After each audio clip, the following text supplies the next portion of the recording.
আপনারা কেমন আছেন? মাশাআল্লাহ, আমাদের স্মার্ট লাইব্রেরি কাউন্সিলিং সেন্টারের পাশেই মার্কাজুদ্দিরাসা। আপনাদের প্রতিষ্ঠানের নাম কি বলেন? ইসলামিয়া। কে কোন ক্লাসে পড়েন? আপনি কোন ক্লাসে পড়েন? হেফজখানায় কয় পারা হেফজ হয়েছে? হ্যাঁ বলেন, কত পারা হেফজ করেছেন? বাকি কার?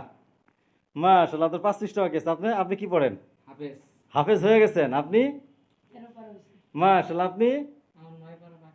হ্যাঁ, গুড। আপনাদের ওই প্রতিষ্ঠানে আমাদের এই লাইব্রেরি শাখা হচ্ছে ইনশাআল্লাহ। আর আমাদের এই লাইব্রেরিতে আপনারা এই যে আসরের পরে আর গল্প পড়তে আসছে, আলহামদুলিল্লাহ। গল্প পড়ছেন, কি গল্প পড়ে শোনাচ্ছেন আজকে? সত্যের পথে এলো বাধা। সত্যের পথে এলো বাধা। হ্যাঁ, সুন্দর করে গল্পটা আপনি পড়েন, আমি একটু শুনি। হ্যাঁ বলেন, সুন্দর করে পড়েন দেখি। রাসূলের বিরোধিতা করতে লাগলো কুরাইশ নেতারা। হ্যাঁ। কারণ নবী সাল্লাল্লাহু আলাইহি সাল্লামের দাওয়াতে মেনে নিল আল্লাহ ও রাসূলের কথা মতো চলতে হবে। হুম। ওদের জুলুমের রাজত্বে আর চলবে না। হুম। তাই তারা শত্রুতা শুরু করলো। হুম। একদিনের কথা। হুম। একদিন আবু জাহল বলল, মুহাম্মদ সাজদায় গেলে আমি পা দিয়ে তার ঘাড় মারিয়ে দেব। হুম। কত সাহস আবু জাহেলের। হ্যাঁ। এরপর আবু জাহেল কাবায় এসে দেখলো নবীজি সালাত আদায় করছেন। হুম। সে নবীজির দিকে ছুটে গেল, কিন্তু কাছাকাছি যেতেই খুব ভয় পেয়ে গেল। সবাই দেখলো 2 হাত দিয়ে আবু জাহেল নিজেকে বাঁচানোর চেষ্টা করছে।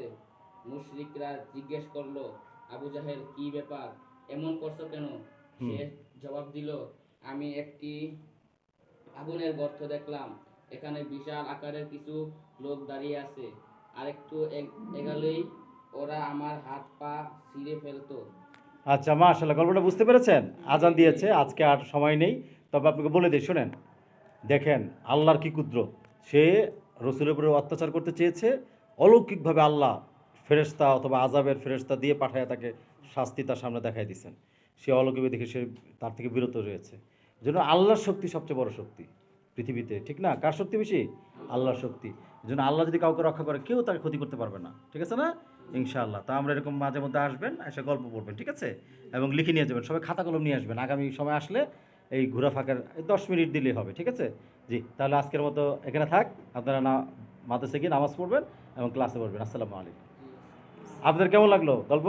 ভালো লেগেছে? ঠিক আছে, একজন করে বন্ধুদেরকে দাওয়াত দিয়ে নিয়ে আসবেন। হ্যাঁ জি, আসসালামু আলাইকুম।